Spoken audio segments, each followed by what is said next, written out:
Lord is with thee. Blessed art thou among women, and blessed is the fruit of thy womb, Jesus. Holy Mary, Mother of God, pray for us sinners, now and at the hour of death. Amen. Behold the handmaid of the Lord. Be it done to me according to your word. Hail Mary, full of grace, the Lord is with thee. Blessed art thou among women, and blessed is the fruit of thy womb, Jesus. Holy Mary, Mother of God, pray for us sinners, now and at the hour of death. Amen. And the Word was made flesh, And dwelt amongst us. Hail Mary, full of grace, the Lord is with thee.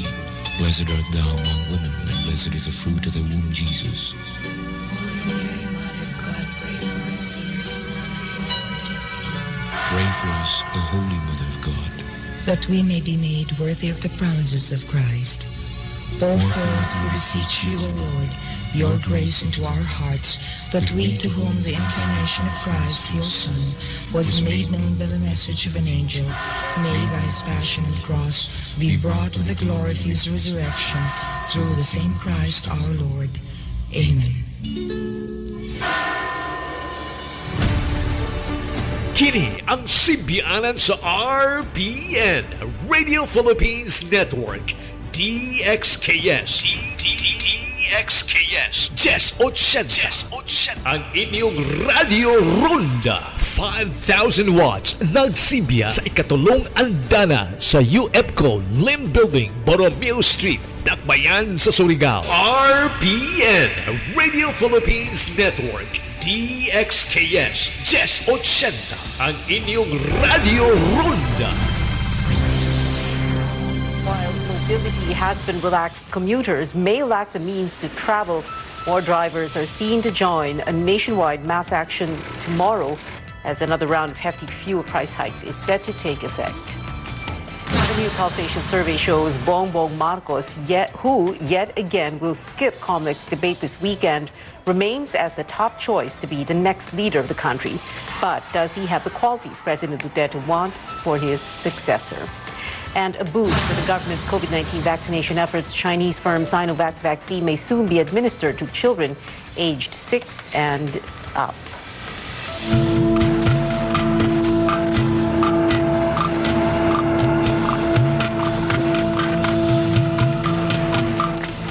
A double whammy for Filipinos tomorrow. Transport groups will halt trips across the country as another painful round of fuel price hikes take effect. Beginning midnight, some oil companies will add 13 pesos to every liter of diesel and 7 pesos for gasoline. Motorists will also pay almost 11 pesos more for every liter of kerosene. This is already the 11th week of price hikes this year. The group, Lawyers for Commuter Safety and Protection, says it is planning to hold mass actions across the country tomorrow as new pump prices take effect. It says drivers who are part of the National Public Transport Coalition prefer to hold off trips for now than carry the burden of expensive fuel. The coalition is made up of over 30 associations. Hindi lang po mga jeep, taxi, bus, but also includes trucks, delivery trikes, yung mga nagde-deliver po na nakamotorsiklo, yung mga motorcycle taxi, kasama po dyan. So, it's not going to be only yung usual na mga passenger-based public transport, pero yung pong mga economic-based tulad ng mga trucks, delivery motorcycles ay sasama po sa tigil pasada. It is unclear for now how many members of the coalition will stop operating also tomorrow. Transport Group Riston will hold a protest against the non-stop pump price increases in Metro Manila and different provinces. Now, as drivers brace for another round of fuel price hikes tomorrow, the government is also set to deliver its promised fuel subsidy. The Transportation Department says the payout will begin with jeepney drivers, but others will have to wait a little bit longer. More from Amor Santos. Jeepney drivers get first crack at the fuel subsidy. Transport officials say 6,500 pesos will be credited to their Pantawid Pasada cards beginning March 15th.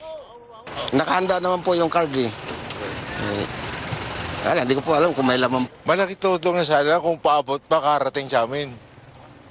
Hindi pa naabot ang operator eh. Pagsamantala ng 6.5 na yan, ay paano naman susunod na araw? Tataas at tataas yan. Parang baliwala rin yan. Napupuno lang yung tangke pero hindi nyo makokontrol yung pagtaas. While the payout is sure for drivers of four-wheeled vehicles, it's still unclear how much tricycle drivers and delivery riders will get. Within this week and next week, kasama na po yung card production and card distribution. Kasama na po yung downloading of funds. These tricycles is easy. We've done that in the past. Official data shows of more than 377,000 beneficiaries, less than a third or 113,000 are drivers of tricycles and delivery services. But there are millions of tricycle drivers nationwide. Officials say they will work with local government units on cash aid for tricycle drivers. Dapat sir makakuha kami kasi parehas naman kami nagagamit ng gasolina eh. Napakahirap po talaga. Kung mayroon man, napakalaking tulong po sa amin yun.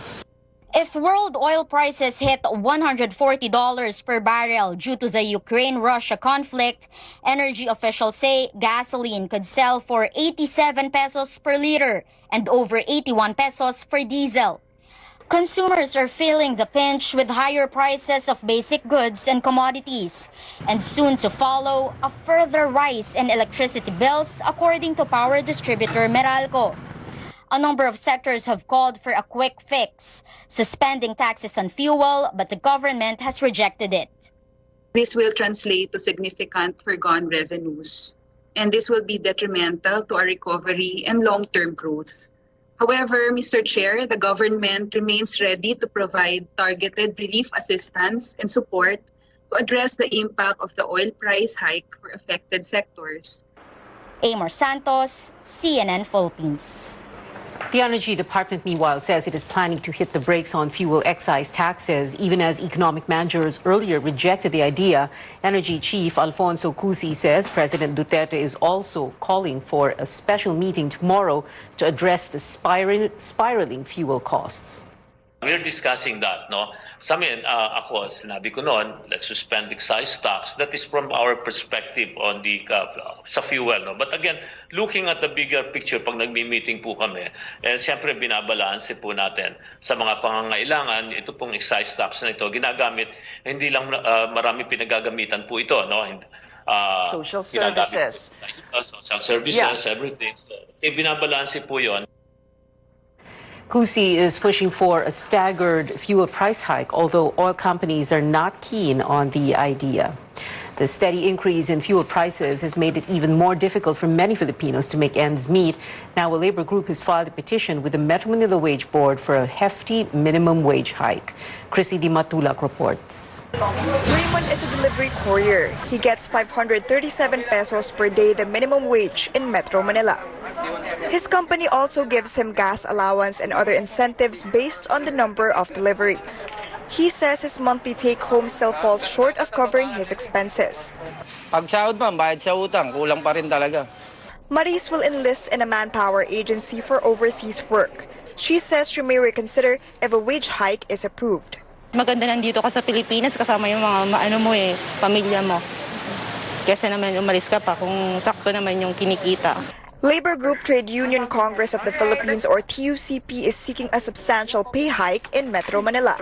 After its petition in 2019 failed to get the Regional Wage Board's approval, it now wants 470 pesos more from the current 537 peso daily wage. TUCP says a higher minimum wage is called for to cover higher prices of fuel and basic goods and commodities. For us, we give what should be given to the workers. The Metro Manila Wage Board last raised the base pay in 2018 worth 25 pesos. Workers are hoping officials will grant a higher amount. This time, wag naman 25 pesos the last time. TUCP says around 5 million minimum wage workers now count themselves as poor. But this early employers say small companies may have difficulty paying more to their workers since they are still recovering from the pandemic. Walang remedyo pa, especially para doon sa micro kung hindi tumulong ang gobyerno. Directly doon sa mga empleyado or doon sa mga kumpanya. Otherwise, hindi kaya talagang bayaran ng mga micro enterprises yung increased minimum wage. The employers group says a number of laborers are in the so-called informal sector that don't receive minimum wage, like drivers, street vendors, farmers, and fisher folk. Labor Chief Sylvester Rebello earlier asked wage boards to speed up the review of the minimum wage. He says he expects recommendations before end April. Chrissy De Matulak, CNN Philippines. Now, what should consumers do to cope with the unabated fuel and commodity price increases? One expert weighs in on how to spend money wisely. Our Stanley Gahete reports. Health worker Vilma Morales earns less than 10,000 pesos per month. She allots 1,500 pesos for food, which could only last 4 days for her family. Kahit sabihin mong piso, 2 piso, nakaka-apekto pa rin yun sa mga kita ng bawat pamilya. Dahil dyan sa pagtaas, noon hindi ako nakakautang, ngayon kailangan mangutang. Worker Joanne allots 2,000 pesos for groceries for 2-week consumption. Yung iba po na kailangan ko, hindi ko na nabibili. So, mas pina-priority ko na lang po yung talagang kailangan ko na araw-araw kong ginagamit. Meanwhile, businessman June Pasco has a 6-figure salary, but the price hikes also affect his finances. Even I am the owner of the company, mabigat ang panahon ngayon. Wala na ako nasisave kasi yung mga tao ko, I need to help my people. People from all walks of life are affected by the economic crisis. The question is, what should they do to survive? According to a financial expert, it is important to spend and save properly regardless of how much money one makes. Issue of prioritization, ano ba yung priority natin? Then doon ka mag-a-adjust along the way. Although kahit na sabihin mo maliliit na amount yan, nag-a-add up din yan, makakatulong din yan. Johnson also says Filipinos need to track their expenses and make sure that their income is bigger than their spending. Example, pagkain. Mas mahal ang baboy kaysa sa giniling na baboy. Parehong baboy yan, pero hindi pareho yung cost. Magbabawas ka ng mga, mga sugar products kasi medyo mahal yon. O sige, fix ang salary mo. Pero ano pa yung mga pwede mong idagdag? Gumawa ka ng side hustle or sa salita na iba, rumakat ka ng konti. Johnson adds Filipinos also need to improve their financial literacy to break the cycle of poverty and to survive economic downturn. Wala tayong magawa sa ekonomiya, no? Pero may magagawa tayo sa ating pangsariling ekonomiya. Wake up call sa atin to para maalala natin na sa susunod na magkaroon ng crisis, mas ready tayo. Stanley Gahete, CNN Philippines. We're still monitoring the war in Eastern Europe. Diplomatic talks are set to take place yet again between Ukrainian and Russian officials today. Ukraine believes it will get concrete results this time around. It says Russia has become, quote, much more sensitive to the Ukrainian position. Russian troops, however, are doing the opposite on the ground. 35 people were killed, while 130 were injured after they fired missiles near the city of Lviv on Sunday. Russia also asked China for military aid, which U.S. officials say was concerning. With Russia expanding its offensive, the Foreign Affairs Department appeals to the remaining Filipinos in Ukraine to go home. Over 200 Filipinos have returned to the country, while around 70 are awaiting repatriation. The Foreign Affairs Department has summoned Chinese Ambassador Wang Xilian over the Chinese Navy's illegal incursion in the Sulu Sea. The agency says a Chinese Navy vessel entered Philippine waters without permission from January 29 to February 1st. The vessel reached Palawan's Cuyo group of islands and Apo Island in Mindoro, claiming it was exercising innocent passage. But the DFA says it violated the country's sovereignty as it continued its activities in Philippine waters despite being directed to leave.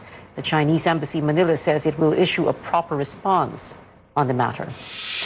Coming up less than 2 months before the Filipino votes, presidential candidate Bongbong Marcos and his running mate Sara Duterte are still the frontrunners in the recent Pulse Asia survey. And good news, James Reid fans. The actor-singer reveals he won't be staying in the United States for good. More when we return.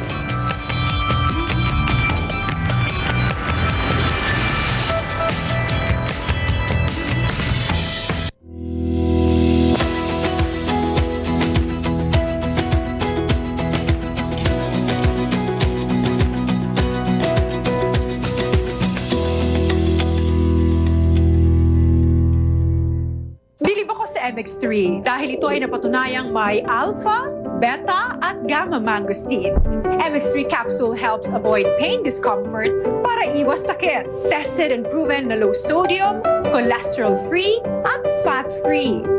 Dito ako sa tunay, natural at original. MX3. Mahalagang paalala, ang MX3 capsule ay hindi gamot at hindi dapat gamiting panggamot sa anumang uri ng sakit.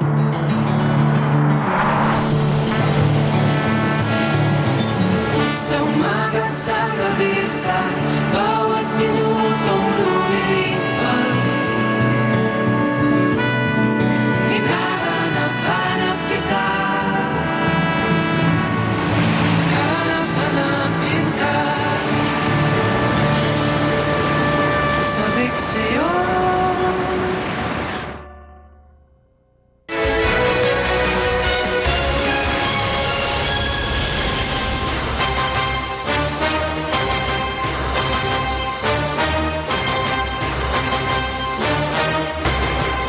Welcome back. Presidential candidate Bongbong Marcos and his running mate Sara Duterte are still leading in the latest pulsation survey 56 days before the Filipino votes. Marcos got 60% voter preference in the survey conducted from February 18 to 23.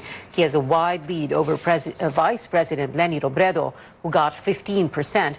Unlike the January survey, Manila Mayor Isko Moreno and Senator Manny Pacquiao are no longer tied with 10% and 8% respectively. Senator Ping Lacson rounded up the top five with 2%. The Marcos campaign says negative campaigning against their candidate was not able to erode the trust of the Filipino people, while the Robredo camp notes the latest pulsation survey was held before her record-breaking rallies all over the country in recent weeks.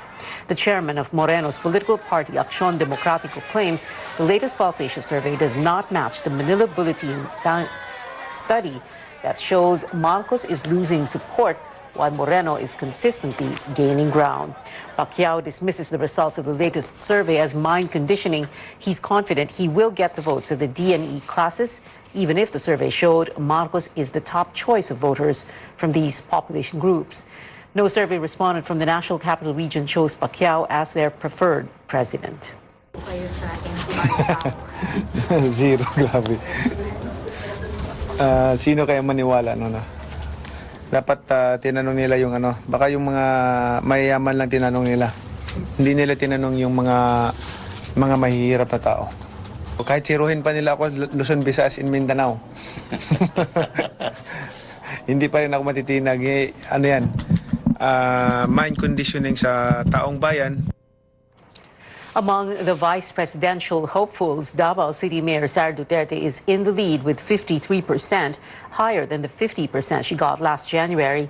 Senate President Tito Soto suffered a 5% drop to 24% in the latest survey. Senator Kiko Pangilinan got 11%, Dr. Willie Ong 6%, ang Buhay Party List Representative Lito Atienza 1%. The survey was conducted through face-to-face interviews with 2,400 registered voters. It has a 2% error margin. President Duterte floats three specific traits he wants to see in his successor, although he refuses to endorse any candidate. An official of his party, PDP Laban, believes no other hopeful fits the bill aside from Vice President Leni Robredo. Trisha Terada tells us why in this report. President Rodrigo Duterte says Filipinos must choose a chief executive who is compassionate, decisive, and a good judge of character. He would also prefer a lawyer to lead the country. Among the 10 presidential candidates, only Vice President Leni Robredo and Jose Montemayor Jr. are lawyers. For PDP Laban executive and Eastern Samar Governor Ben Evardone, it was, quote, a virtual endorsement of Robredo. Based on the qualifications set by President Duterte, Evardone announced support for Robredo on Monday. In a statement, Evardone said he welcomes and supports the high bar set by the president for his successor, decisive and compassionate lawyer among the candidates, and that is Robredo. But the PDP Laban faction led by Energy Secretary Alfonso Cusi tells CNN Philippines The Source the party is not endorsing any presidential candidate, at least for now. He says the president is not talking about a candidate in particular. He's talking about certain of the president. I mean, certain qualities of a would-be president. No? Ganda, mas abogado, compassionate, no po, naging mga sinasabi niya. But I think that qualities, hindi naman makita, lawyer na naging mayor, compassionate, the individual would have that kind of qualification by himself. I think he was not referring to anybody, parang wish list na yun na.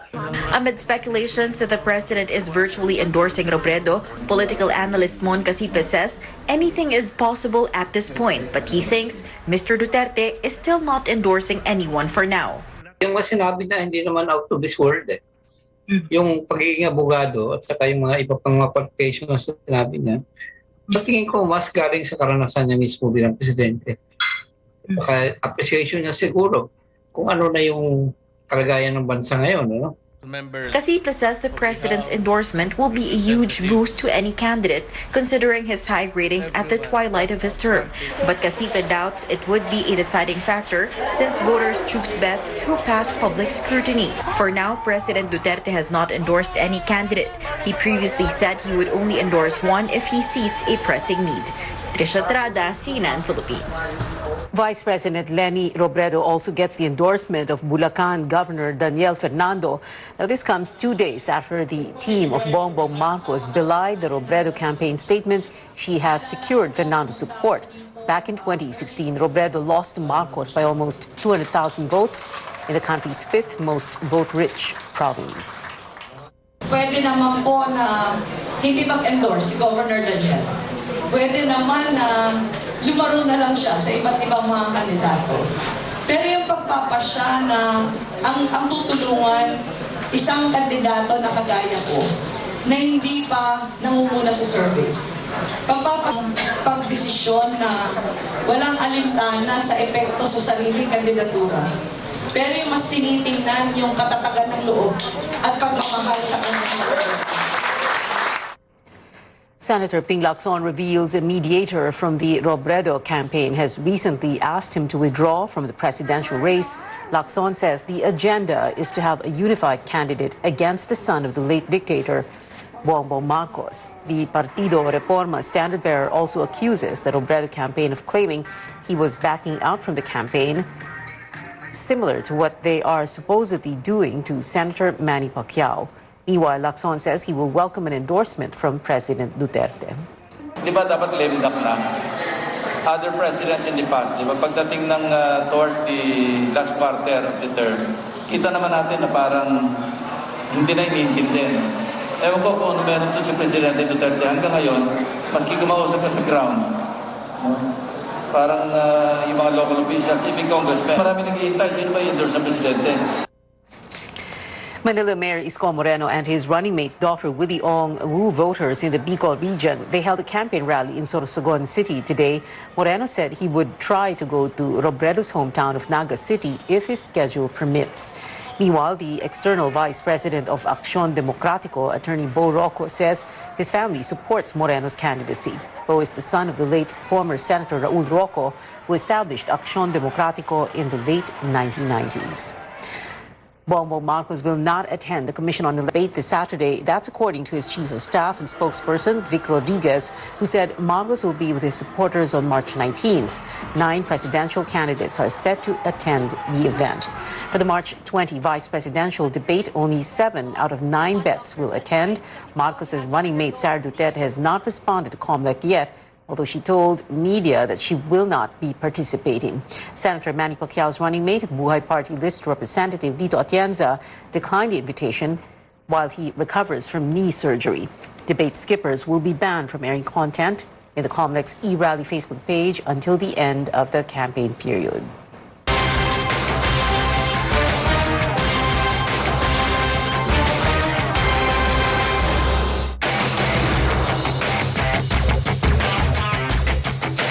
A second COVID-19 vaccine for children in the country. The Food and Drug Administration has approved Sinovac for emergency use on minors 6 to 17 years old.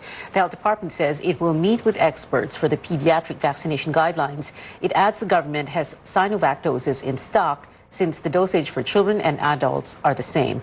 Infectious disease specialist Dr. Ron Jean Solante says the Chinese-made vaccine is 74% effective against infection, 90% against hospitalization, and 100% against ICU admission and death. Solante is part of the vaccine experts panel that reviewed Sinovac's data. The adverse reaction most common is pain at injection site and tenderness, but majority are grade 1 only.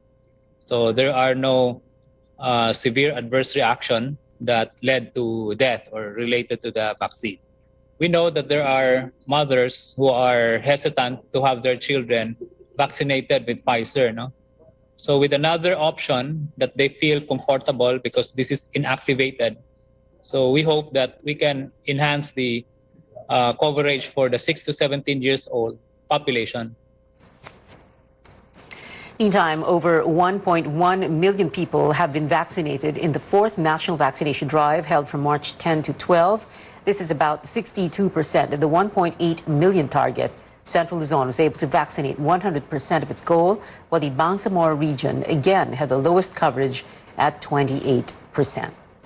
In other news, little damage recorded from a 6.4 magnitude earthquake which struck Lubang, Occidental Mindoro at 5:05 a.m. Mayor Mike Orellana said only 2 homes or houses in the municipality were damaged. No casualties reported. Intensity 3 was felt in 7 areas, including Olongapo City and Tagaytay, Cavite. PHIVOLCS recorded over 180 aftershocks in Lubang. Still on Newsnight, star pole vaulter EJ Obiena missed the World Championships in Serbia. How is this going to affect his ranking? And actor singer James Reid will return to the Philippines next month, contrary to rumors he moved to the U.S. You're watching CNN Philippines.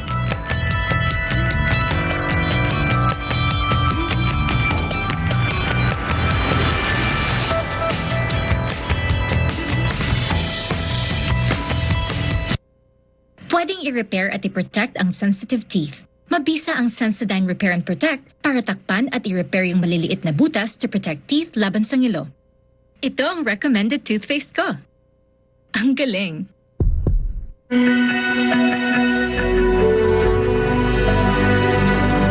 President of the Philippines, Rodrigo Roa Duterte. I, Maria Leonor Calolo, having been appointed to the position of chair.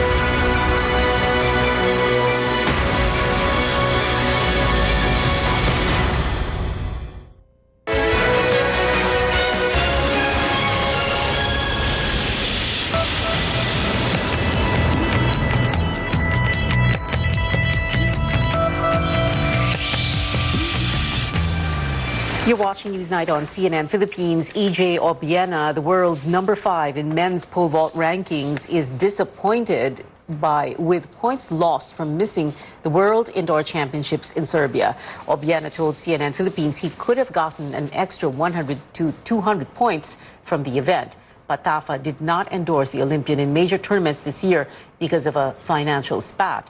In response, Puwersa ng Bayaning Atleta Party List Representative Jericho Nograles says the Sports Commission should defund the association. And LeBron James claims a milestone that is a first in the NBA. The Lakers star surpassed 10,000 points, 10,000 rebounds, and 10,000 assists. LeBron already scored over 30,000 points, but he entered the 10K club after making his 10,000th career assist in Sunday night's Phoenix Suns game. On to another sports legend. Tom Brady reveals he's heading back to the field just over a month since announcing his retirement. The NFL quarterback said on social media that he will come back for his 23rd season because he still has unfinished business. Another homecoming to look forward to, this time for James Reid. The actor-singer clarifying he did not move to the U.S. for good despite rumors and will be back by April. James says he only flew to Los Angeles, California for music collaborations. I came out here to work on music, meet a lot of people, try and see what doors I can open, make a name for myself out here and make Filipinos proud. For this year, focusing on music, and I'm also excited to get back home.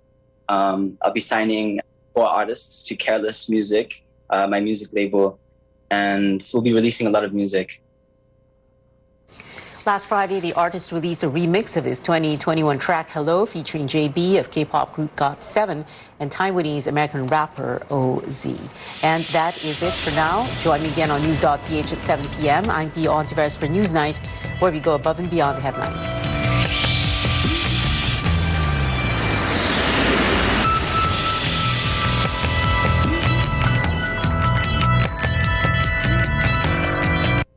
This program is brought to you by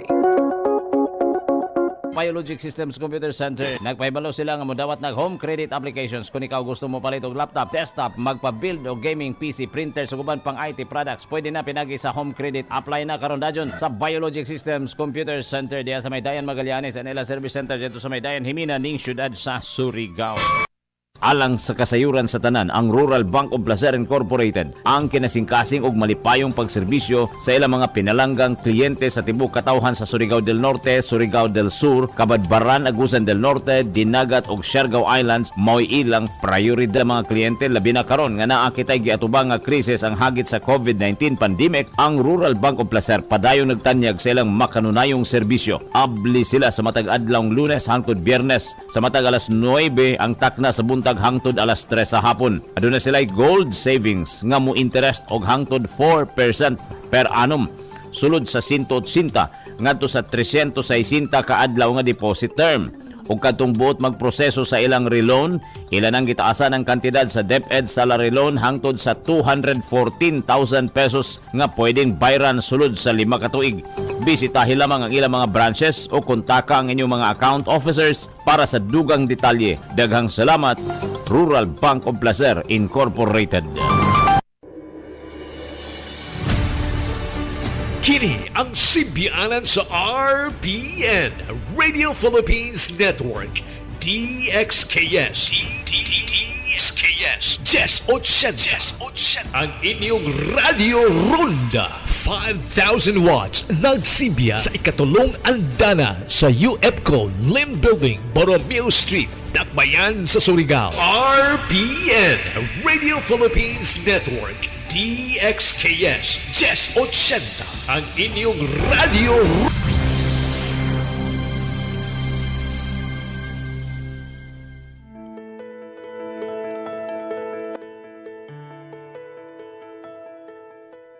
Heart disease is a leading cause of death here in the Philippines. In fact, it affects 1 in 6 Filipinos.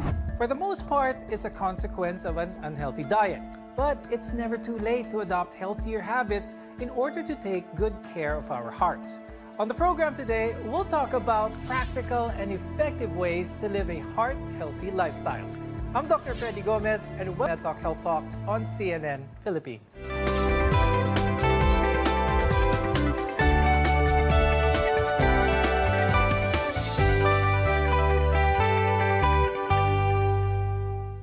At the very core of our overall health is our heart. Our guests are here today to give us tips on how to keep it healthy. With us is Dr. Gilbert Villela. He's the president of the Philippine Heart Association and the director for education and research of the Philippine Heart Center. Also with us is Coach Jay Garcia, who is a medical exercise specialist of Coach Jay Wellness. Early on the show, we mentioned that Filipinos are vulnerable to heart disease. And one of the main reasons for this is an unhealthy diet. I'll start the conversation with Dr. Gibo. What is it about the Filipino diet that puts us at high risk for heart disease? The Filipino diet comes from the culture from Spain and China. The Spain is oily and the China is salty. Oil plus salt equals cardiovascular disease, equals hypertension, equals diabetes. Kapag masyado kang marami na kain na oil, this will cause an inflammation in your arteries, making it very stiff and hard. That's why the heart will get a hard time pumping blood through it.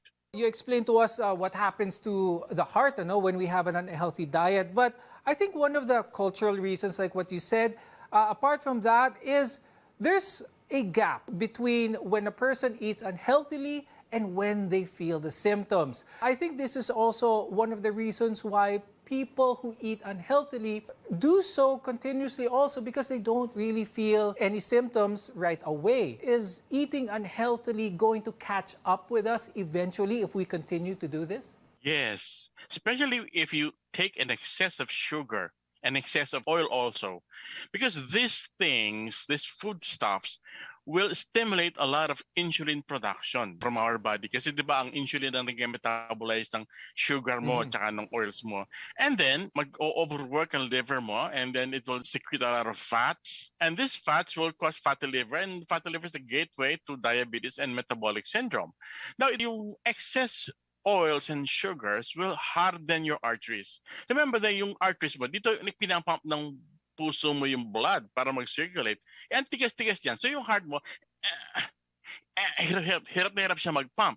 So what happens is, ang una-una mong mararamdaman ay chest pain kung minsan, shortness of breath kadalasan, and then mamamanas ka o edema ang tawag. Kasi sobrang hirap na ang puso mo. Let's talk about yung kapartner ng eating healthy, which is exercise. Coach Jay, gaano ka-importante ang exercise or physical activity sa ating mga puso? Very important, no? Kasi exercise, we as humans were designed to move talaga. So if we don't move much, no, the problem with that is yung stored excess energy natin will turn into fat and eventually will lead to cardiovascular diseases. Coach Jay, ano yung mga mas common na misunderstandings with regards to exercise? Is mahal ito, kailangan member ka sa isang gym? Is this true to be able to get an effective physical workout and to be healthy overall? Not really naman kasi exercise can be, especially now during pandemic, can be done at home. There's a lot of form of exercise that you don't need bulky or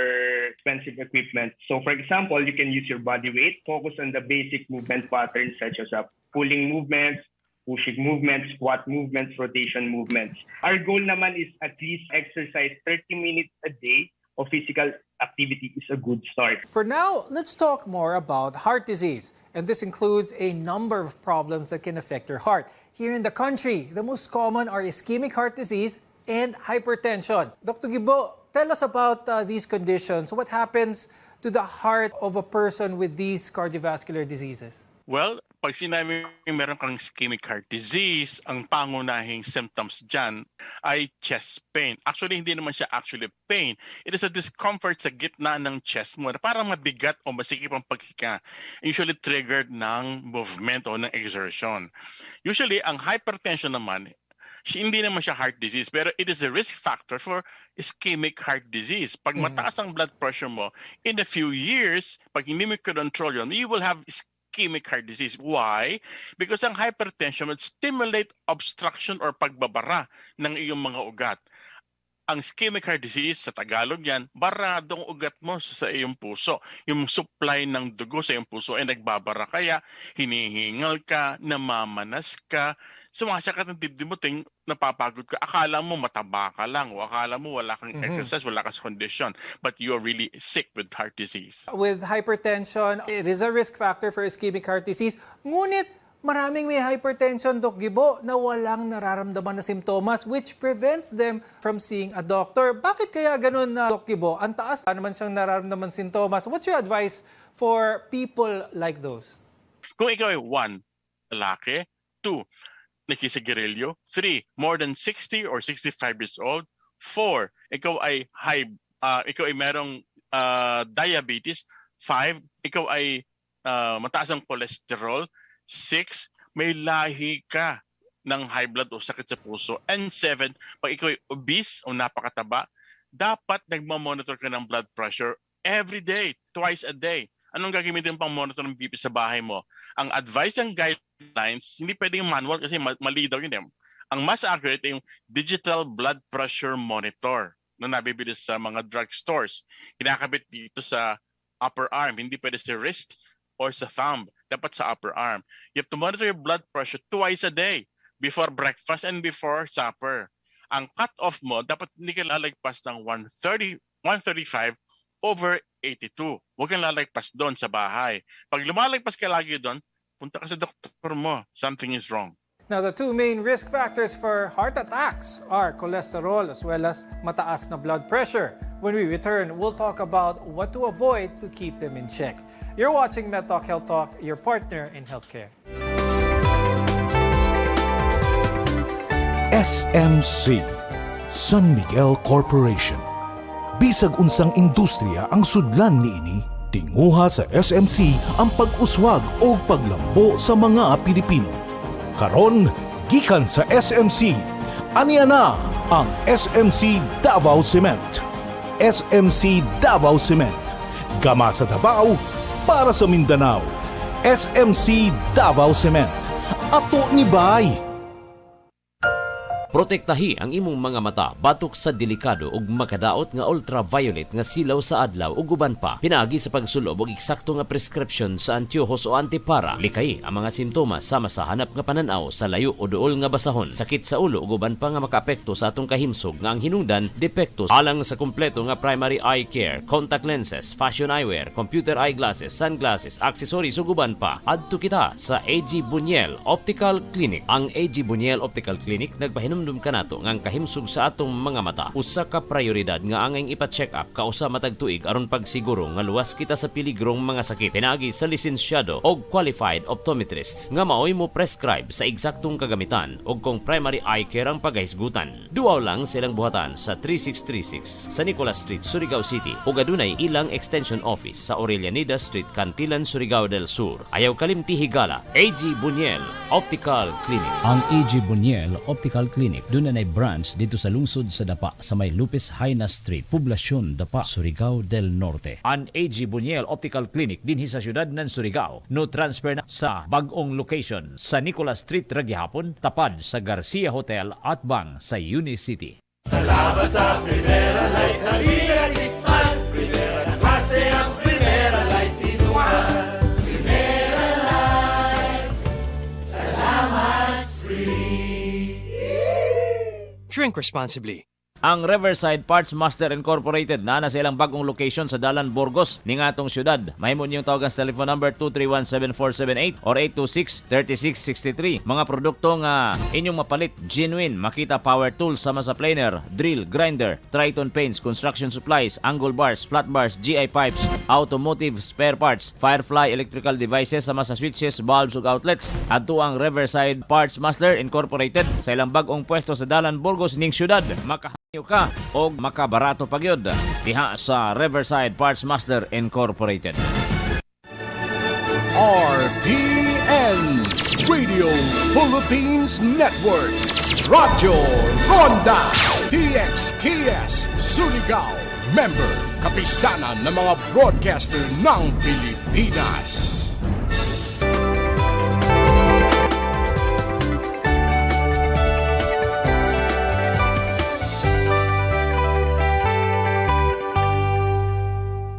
I'm Dr. Freddy Gomez and welcome back to MedTalk Health Talk, where caring is our calling. A healthy heart often means a longer life. And among the factors that can contribute to heart disease are cholesterol as well as blood pressure, high blood pressure for that matter. And embracing a healthy lifestyle can help manage, in turn, keep your heart strong. Can we lose extra weight and be healthy purely from healthy eating alone? Walang weights, walang cardio. It can be done, but in the long run, it has to be a combination of both. Kasi what tends, your body kasi settles for, it looks always for equilibrium. So for example, you tend to eat less, diba? Kasi you want to lose weight. Yeah, you lose weight at some point, but eventually your body will treat it as like you're in a starvation mode. Or for example, si Coach Jay kumakain ngayon ng konti. So what I need to do is slower ko yung metabolism. Babagal na yung weight loss mo and eventually magpa-plateau ka. Pero Coach Jay, pagdating sa exercise, we all have the idea, pagdating natin ng exercise, gym, strict program, maraming pawis, lots of perspiration.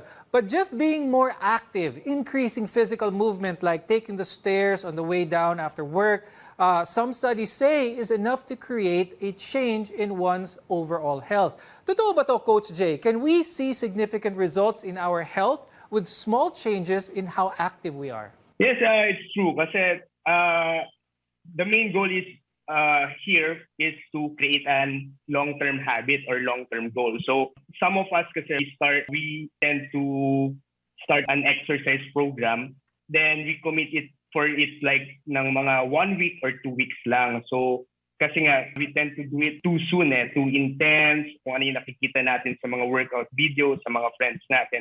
So basically, what we need to do is to build a habit. What are some of the diagnostic tests available here in the Philippines that a cardiologist would request for those who are feeling symptoms of heart disease? And ano naman yung mga practical tests done for those who are not feeling any significant symptoms but would like a general idea of their overall heart health? You better check your blood chemistry, including blood sugar, lipid profile, and then you could test. Also, yung liver function test mo.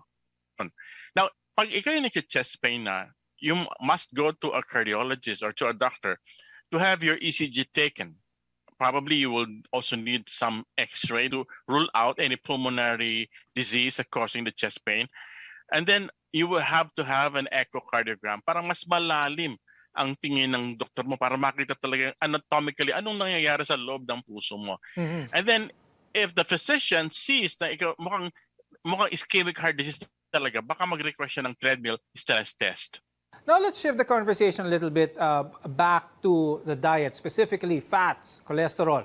Because if you're experiencing high cholesterol levels, avoiding saturated fats and switching them out for healthier options can reduce that number and improve your heart health. What are some of the foods na common dito sa Pilipinas that contain high amounts of saturated fats? Explain to us further yung impact ng mga pagkain na ito with our health as well as our wellness. Cholesterol is not always bad. Your body needs it to build cells, make vitamins, and other hormones. So, ang sources of your cholesterol will be your liver. So, it makes the cholesterol that you need. Then the remainder will comes from the food, specifically animal-based food such as your meat and dairy products. So yun yung tinatawag nating dietary cholesterol. So examples of food na mataas yung saturated fat dito sa atin is of course yung mga beef, mga pork, ice cream, some baked food and fried food, and butter. So kung titignan natin yung dynamics ng diet natin dito sa Philippines, marami tayong nilalagay na ganito sa mga pagkain natin. For example, adobo. So ang adobo natin tends to be oily, salty, and mataas yung fat. So it affects our diet talaga in a bad way. Doc Yubo, when it comes to diet natin, you explained earlier na ang sugar din talaga ang isang malaking culprit ng pagkababa ng ating heart health. What about salt? What about itong mga extra taba? Are they just as bad? Or what should our viewers know about salt as well as fats? Too much salt will increase your blood volume. Hindi naman dadami yung blood vessel mo, pero dadami yung blood na nasa sa loob niya. Kaya tataas ang pressure. So it increases. Too much salt increases your blood pressure. Hanggang lang daw tayo, 1.5 teaspoon. The most, no? Okay, 1 teaspoon a day. Ngayon, sa fats naman, did you know na yung research showed na hindi sila nakakakos ng diabetes and heart disease. What was seen in research and in randomized controlled trials ay red meat, meaning pork and beef. Lalo na yung processed. Pero yung unprocessed pork and beef, they're fine. You can eat them siguro mga once or twice a week. Pero yung processed meats like yung mga binibili sa delicatessen, yung mga bacon, ham, and so forth and so on, siguro mga never in a day, so in a week. So talagang pwede ang unprocessed. Pag-usapan naman natin ang medications that are catered towards, let's say, cholesterol. Merong gamot na para pampababa ng cholesterol, merong gamot na pampababa ng blood pressure, and all of these. Are these ways in which some people see this as a way, uminom naman ako ng gamot, pwede ko naman i-continue kainin yung mga pagkain na gusto ko na mataas sa taba, mataas sa asin. Umiinom naman ako ng maintenance ko at gamot. What's the risk with this type of thinking? Tama ngayon. Nung umpisa siguro, no? Nung unang pisang gumagawa ng gamot, ang medicine para sa hypertension at para sa cholesterol, ang purpose nila talaga is to decrease the level of BP and to decrease the level of bad cholesterol. However, ngayon, those medicines are not meant to just decrease the number, but to improve your health, to prevent disease. Ibig sabihin, pag niresita ka ng doktor mo, kahit na normal ng gamot sa pampababa ng cholesterol, blood pressure, kahit na normal ang BP mo at normal na ang bad cholesterol mo, you have to continue because ang ginagamot na niya, hindi yung laboratory mo, kundi yung ugat mong nababarahan. Kaya you have to continue them. Now, eating well doesn't mean having to give up your favorite foods, but your favorite recipes can easily be adapted into a healthier alternative. More on this when we return. Your health is our mission here on MedTalk Health Talk.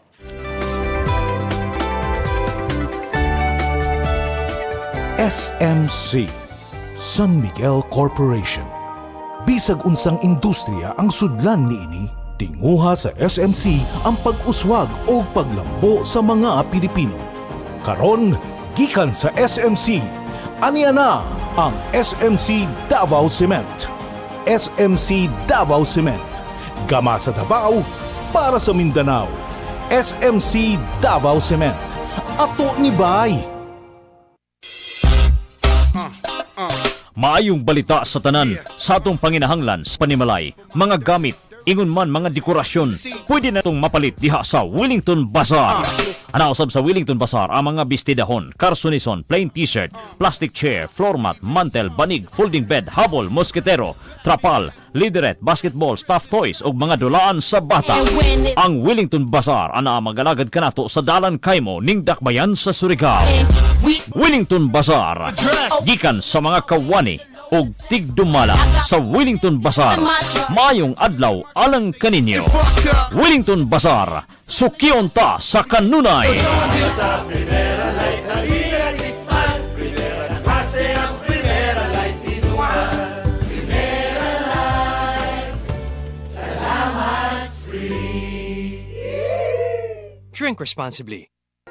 Ay, kasakit kit sa ako ang mga mata. Uy, labad pagyud kay ako ang ulo. Murag kog malipong ba? Unya, murag limtanon pagyud ko. Unsaon man ni, uy. Naa na gyud kay problema, miss. Ha? Tanawa gud nagsakay ka sa tricycle, wala kay suot bra. Para masolba na imo problema. Pag inom man ni Lutein Plus. Unsa? Lutein Plus? Asa man na nimo gikan? Ako man ninadunggan sa radyo, miss. Mao ang kapalit ko naan pagpangandam ba. Sige, salamat kaayo ha. Magpalit dayon ko og Lutein Plus. RPN Radio Philippines Network. Radyo Ronda DXKS Surigao. Member, kapisanan ng mga broadcaster ng Pilipinas.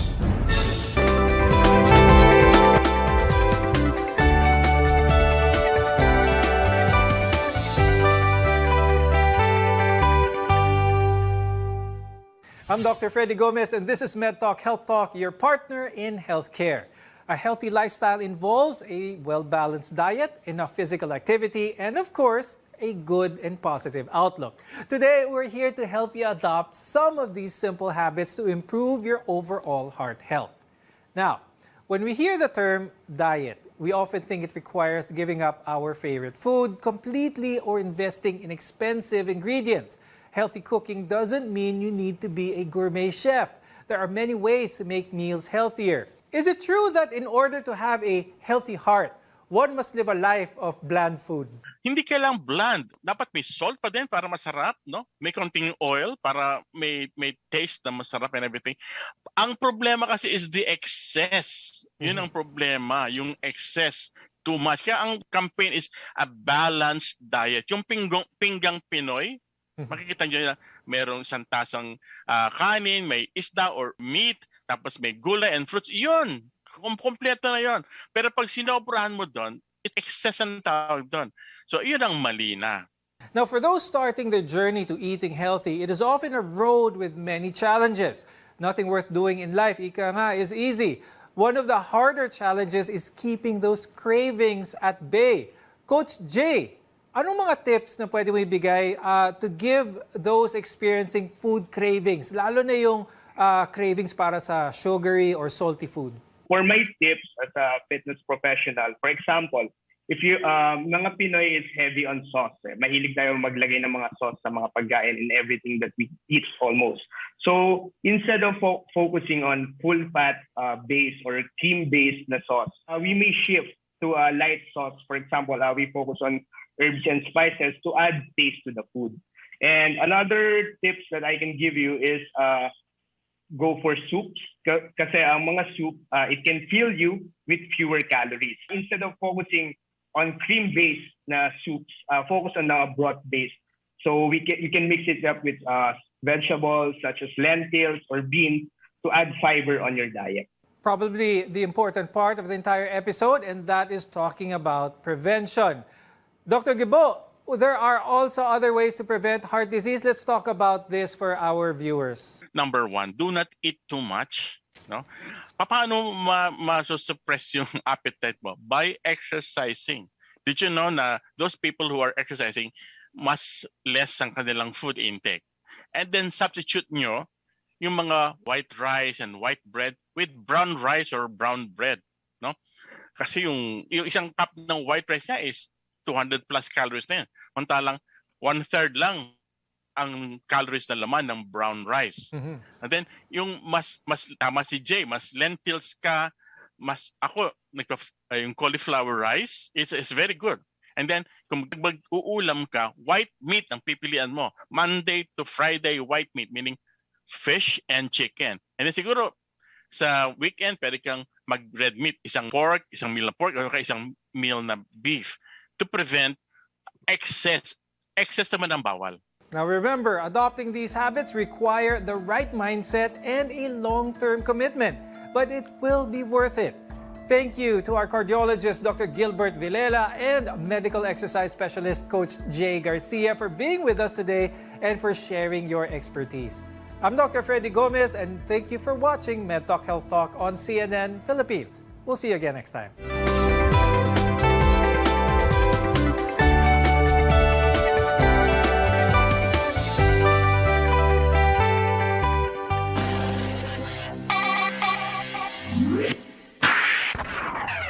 Para sa makanunayong